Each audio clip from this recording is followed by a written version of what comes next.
government how to raise 10 billion. We have shown government, if it is about revenue, they say they want 6.9 billion. We've shown them how to raise 10 billion. They're not ready to do it. All they are interested in is imposing the hardship on the Ghanaian people. We cannot sit down. For many, this action is secondary to what your side is pushing in Parliament. But how important is it? Because ultimately, the buck will stop on the minority in helping to stop this. So how important is it for you to be in the street? I can assure you, the 137 of us who are in Parliament on the ticket of the NDC, we are ready to die in that chamber to vote against the E-Levy. But it is not just the 137 of us. It is you, the media. It is the teacher who is watching me. It's the police officer who is walking with us today. It is your grandmother and my grandfather in the villages who will be affected by this senseless and heartless levy, who are all coming out today to agitate against this levy. So yes, you can be rest assured, we will do our bit, we will play our part. But the Ghanaian people who have sent us into Parliament also are expressing their anger to the NPP. The NPP that is not interested in cutting the waste, cutting the rot in the system, but is only interested in making sure that they impose further hardship on the Ghanaian people. We always talk about revenue cuts, expenditure cuts. And in the budget, the finance minister say some 20% of the expenditure has already been cut. How more can they go? Has the finance minister shown you exactly where they are cutting that 20%? That 20% has been thrown out there. But has he shown you specific direct numbers that we are cutting here, we are cutting there? Listen, the Office of Government Machinery, which is where Akufo-Addo gets his money that he spent. In 2021, the budget for the Office of Government Machinery was 2.3 billion Ghana cedis. If they say they are cutting, how come in 2022, the budget for the vote for the Office of Government Machinery, Office of the President, is now 3.1 billion. It's moved from 2.3 to 3.1 billion.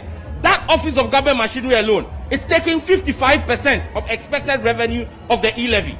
Office of Government Machinery. So you say you are cutting, yet our president is buffing in the air and renting a $15,000 an hour jet. I mean, how are you cutting? You're asking us to tighten our belt, yet you are increasing the Office of Government Machinery's expenditure by over 25%. You have been engaging at first hand with government appointees. Is it as if those who are opposed to this E-Levy are just refusing to agree or reason with government, or there's no sense at all in what they seek to do? I've told you that we have met with them. We've offered them counter suggestions. And look, even the National Security Minister, Honorable Kandapa, admitted that our side was brilliant, admitted that our suggestions were fantastic, and that they hadn't even thought about that. And he jokingly said that NDC for Munimadiesa. What are some of these suggestions that you gave them? Take, for example, we spend almost 3 billion every year in tax waivers. The finance ministry has a tax waiver bill in Parliament that will stop this 3 billion loss to the state. We've asked them to look at it and close that gap. Again, we've asked them, we've said, look, this whole benchmark business that you have done, it's killing local businesses. So in some areas where you have kept the benchmark, take them off. That in itself will give you over $1 billion. Take the 2020 Auditor General's report. The Auditor General's report says that we lost 12 billion. 12 billion. Twice the E-Levy. They've argued that that does not necessarily mean a loss. They say per the Auditor General's report. Hold it. Should you not be concerned that even if you say it is not a loss, but it is potential wastage? In 2016, when John Mahama was leaving office, it was only worth 700 million, less than $1 billion. And now the potential waste has gotten to 12 billion.